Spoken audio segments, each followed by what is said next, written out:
The most important aspect of Bitcoin is the separation of money and state. Many cryptocurrency supporters believe the technology allows for the separation of money and state in a manner that's never been seen before. Governments inflict two forms of robbery against non-violent citizens by forcing them to pay taxes while also stealing from them silently through inflation. Now there's a wide array of digital currencies competing in different ways to help remove the parasitic behavior perpetrated by the oligarchy. The monetary system designed by oligarchs penalizes the people. Most everyone lives under government rule and they are compelled to pay taxes and use the legal tender by order of their rulers. In most countries, everyone who has a job must contribute a portion of their earnings to the government. For instance, a portion of payroll taxes in the US goes towards safety net concepts like Medicare and Social Security. 70% of an American's income tax goes toward national defense, health care security programs, interest on the national debt, education, energy, and agriculture. A quarter of the funds go directly to the military, and the average American family paid $12,000 in income tax in 2018. There are roughly 80 million households, which means the US government pulls in close to $1 trillion annually from income taxes alone. That's not counting state-funded lottery, road tolls, sales tax, capital gains, building taxes, business tariffs, property levies, and more.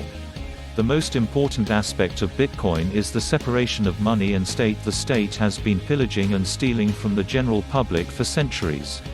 Despite the fact that most of the safety nets and health care systems are in shambles, roads are filled with potholes, bridges are failing, and the education system is failing, the only thing that continues to grow is the the military. Oddly enough, people still believe these fools know what they are doing. Not only has the national defense budget grown absurd in America, but the evolution of for-profit prisons and the expansion of the police state has amplified significantly. Since 1776 the US has been at war 226 out of 243 years, or 93% of the country's lifetime, and American citizens have paid for every last minute. Governments have also created a monetary system meant to enrich the representatives and their close friends. Meanwhile, the money system is manipulated and inflated so badly year after year, the nation's citizens are forced to accept more taxes.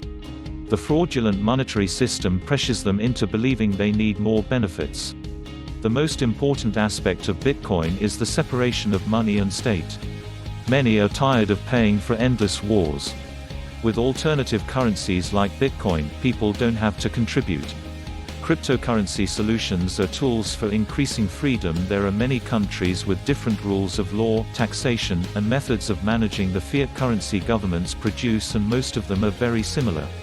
Meaning, when someone says, "If you don't like it here, why don't you just leave?" that really only gives them the choice to be ruled under another oppressive system. So if leaving isn't so easy, there must be a way to circumvent the system where governments have control of our money but we must pay off their debts. The US was founded by principles against taxation, but the biggest foundation was the separation of church and state. For centuries humans have been forced to participate in the monetary system controlled by politicians and the world's elite. But in 2009, the year the Bitcoin network went online, the monetary game changed and people now have the tools in cryptocurrency to disregard the rule of central money management. We will not find a solution to political problems in cryptography, but we can win a major battle in the arms race and gain a new territory of freedom for several years.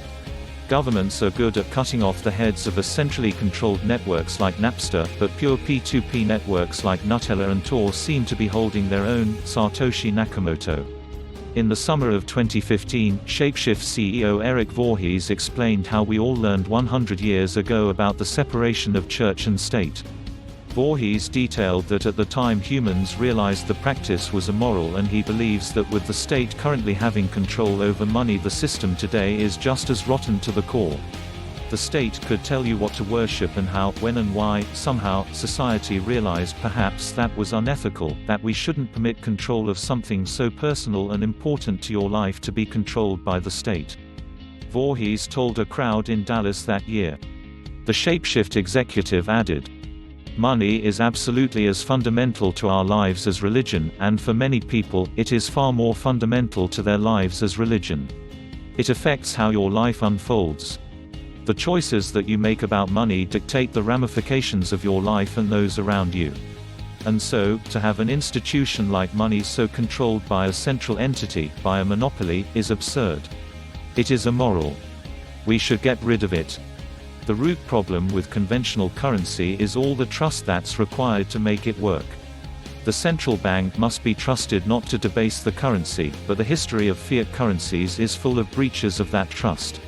Banks must be trusted to hold our money and transfer it electronically, but they lend it out in waves of credit bubbles with barely a fraction in reserve.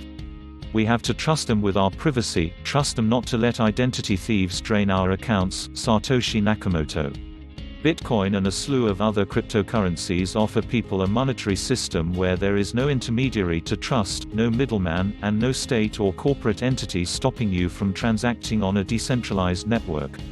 Instead of using fiat money, which is predicated by force and violence, individuals and organizations can voluntarily choose to use a system that is transparent, permissionless, censorship-resistant, reliable, fast and empowering. Bitcoin maximalists will tell you that BTC is simply the only way to bypass the state's manipulated monetary system, but right now there's a wide variety of digital assets that can help achieve that. Alternative means of circumventing the state, like using precious metals, can be difficult because the government has deep hands in these markets. Cryptocurrencies offer a high rate of portability and a way to hide money from agents trying to steal someone's hard-earned wealth. With a cryptocurrency like Bitcoin Cash (BCH), for example, it's possible to send funds across any border permissionlessly. An individual cannot hide $1 million worth of gold, but can easily hide a small piece of steel with mnemonic phrase words etched into it, and take things even further by memorizing the seed phrase. Agents cannot steal from your brain. Like many ideas before it, there's still a chance that Bitcoin could fall short of a revolution. Cryptocurrencies are clearly tools that can be used to circumvent the state, and these digital instruments could bring forth a new era of free markets. Despite the crypto enthusiasts who embrace the state daily and are literally begging for the institutionalization of Bitcoin, there are still thousands of individuals who participate in the crypto industry to promote the separation of money and state indefinitely. These people believe cryptocurrencies can empower the general population and not a group of oligarchs sitting on the hill. Libertarians and agorist philosophers who love cryptocurrencies don't care about Bitcoin ETFs, backed, and acceptance from congressional leaders. They care about separating the monetary system from the violent monopoly that steals from society every single day. In the summer of 2015, the founder of Defense Distributed, Cody Wilson, highlighted why cryptocurrencies like Bitcoin could fall short of a revolution and fall victim to the same system we have today. Without a big expression of intentionality to what is considered not the polite things to do with Bitcoin, specifically money laundering, specifically private access to your coin, holding your own keys, without projects that express these principles, you have nothing of what you want with a revolution, Wilson emphasized.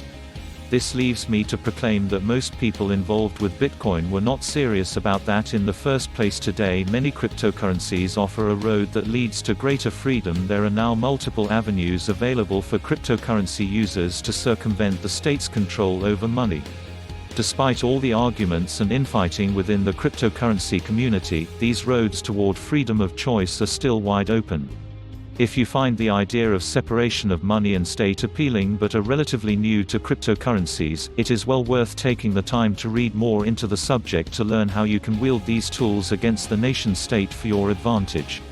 If you'd like to participate in the counter-economy, you can also purchase digital currencies from trusted platforms as well as in person using non-custodial, peer-to-peer marketplaces.